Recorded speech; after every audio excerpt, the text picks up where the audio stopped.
back to Spec M Auto, ladies and gentlemen. Today I bring you a different video. Today we're going to talk about another car. You know, by popular demand, actually. I've been getting a lot of requests to do this car, so I'm going to go ahead and do it today. But before I get started, I need to let you guys know that at my job, I'm going to be working 6 days a week here really soon. So bear with me here with a little bit of reduced amount of posting of my content and stuff. I'll do what I can, but until then, I'm just gonna have to do what I can, because peak season at my job starts today, and you know, for the holiday season and everything. So I'm gonna be doing this like 6 days a week, 8-hour shifts thing. So I'm only gonna have 1 day off a week. And more than likely, I'm going to want to be lazy on that day off, so forgive me, guys. Maybe if I have extra energy on my day off, I might film something and post and do what I can. But like I said, bear with me here. But now, let's get started on the car. Alright, ladies and gentlemen, let's talk about the car that I'm going to be bringing you today. So, as I said previously, just a second ago, I've been getting requested to talk about this car. So we're going to be talking about the new 2021 Ford Mustang Mach-E Crossover today and what I think of it. Honestly, I was a little iffy about a crossover being called a Mustang at first. Like, I didn't really care for it, but I actually think it looks kind of cool.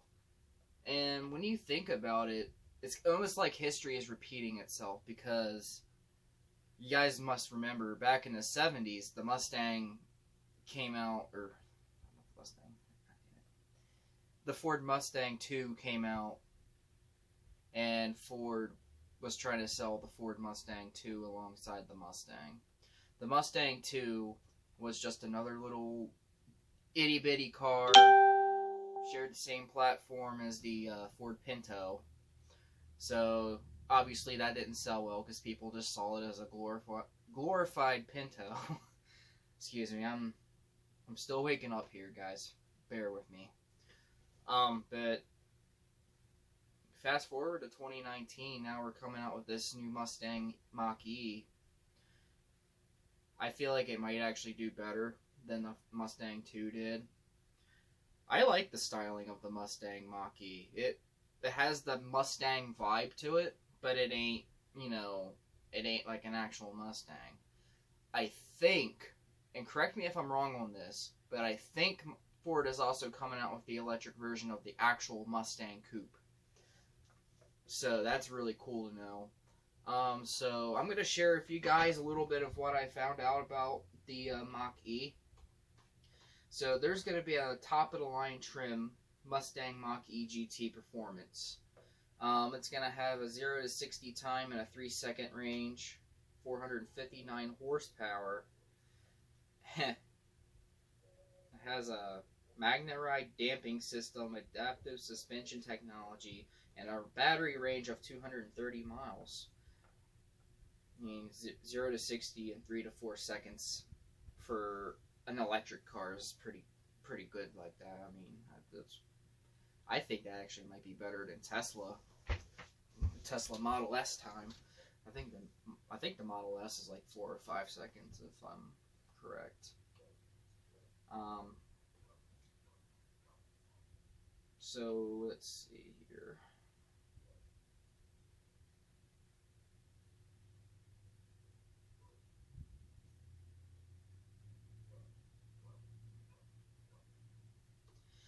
So apparently the Mustang GT Mach-E, or even just the regular Mach-E Mustang, apparently they're not going to have any door handles to get into the car. They just come with a button that you push and it opens the car. That is very questionable in my opinion, because what if you're inside the car, or what if you're outside the car even, and your battery dies? How are you going to get in your car? It's the same thing with the whole Tesla Cybertruck thing, with the whole bulletproof glass and stuff. If you're in your Cybertruck and you end up underwater, How are you going to be able to get out of your electric-powered truck with bulletproof windows that you can't even break? That raises concern for me. In my opinion, I don't like the whole handleless doors, bulletproof windows thing. I mean, if that's what people want, you do you, but I just think it's a very risky thing to do, especially if you're around like a lot of areas that are flooding, or if you're around a big body of water like a lake or like an ocean or something. I don't like that idea. I wish they would at least put some manual stuff in there, like a traditional door handle. Regular windows is fine. I don't know why you guys have to do bulletproof windows. I'm not a fan of that. I like the shape of the Mach-E Mustang. The taillights look really cool. The headlights do look, it has that little muscular, intimidating look to it, which I find pretty nice. I didn't expect it to be that cool looking as a crossover. It doesn't look really anything that's already out there. It looks different in my opinion. It literally looks like someone took a Mustang and made it into a SUV.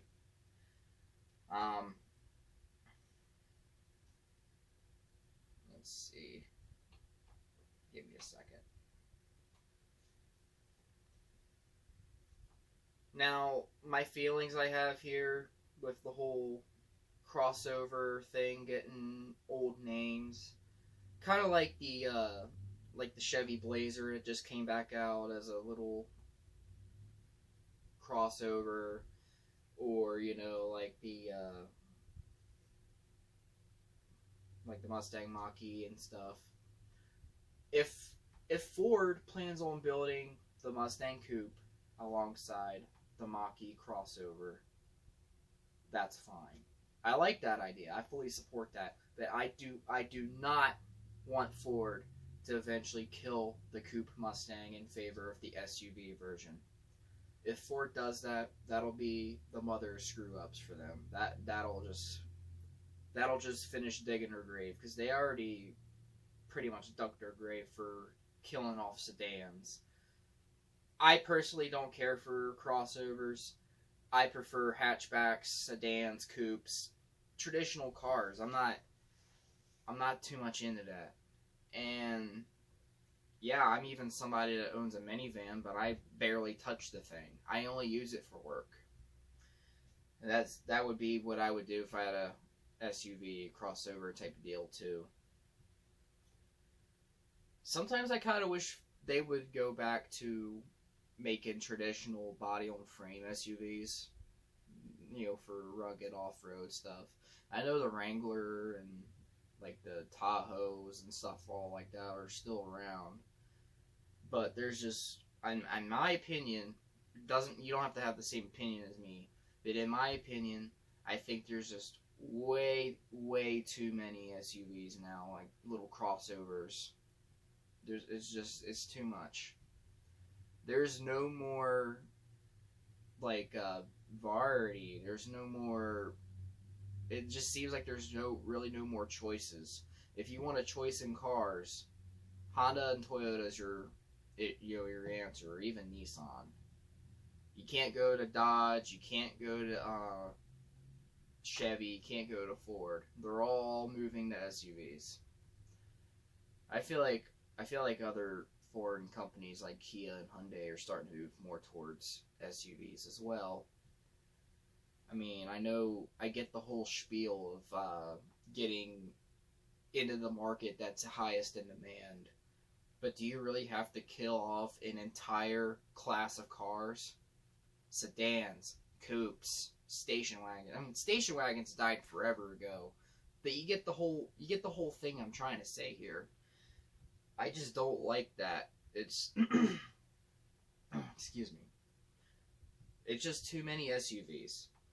And then, out of all the SUVs that Ford's making now, they're killing off the one that I really like. I like the Ford Flex. Some people think it's ugly, some people think it looks weird, but the Ford Flex has always been my absolute favorite SUV out of Ford. low key, I've always wanted I've always wanted a flex. I like the flex. It's just a shame that Ford's killing off the flex, even though SUVs are in high demand. Instead of killing off the flex, why don't you make a new generation of the flex? You know, redesigned platform, or a new platform, new body style, new interior, new engine options. Do that. Why kill off a name that was actually pretty popular at the time? I remember hearing a lot on TV and stuff about how the flex was like, you know, popular and had a big following and stuff. What happened to that? I don't know, guys. But to summarize everything I was just talking about, do I recommend the Mustang Mach-E? Yes, I like the Mach-E Mustang. Some people, like, there's other car YouTubers that I watch, they don't like it. But I understand the feeling of a big muscle car that, you know, is famous and has a huge cult following and stuff, somewhat turning into a crossover. That would make me angry too if someone did that with my muscle car of choice, and that would be the Dodge Charger. But like I said, if they built the Mustang Mach-E alongside with the Mustang Coupe and they don't screw anything up, like if they don't screw up and they don't kill the Mustang Coupe off, and they keep making both body styles, I like that. But knowing how car companies are, I feel like Ford's probably going to eventually kill off the Coupe. I don't know. You guys tell me. What is your opinion on the Mach-E? What do you think is going to happen to the Mustang Coupe in the future? Do you think they're going to keep making the Mustang Coupe? Or do you think they're going to eventually just slide over to all crossover Mustangs? Let me know in the comment section below. Thank you for watching Spec M Auto today. Please like, share, and subscribe to my channel for more. And I'll see you guys next time.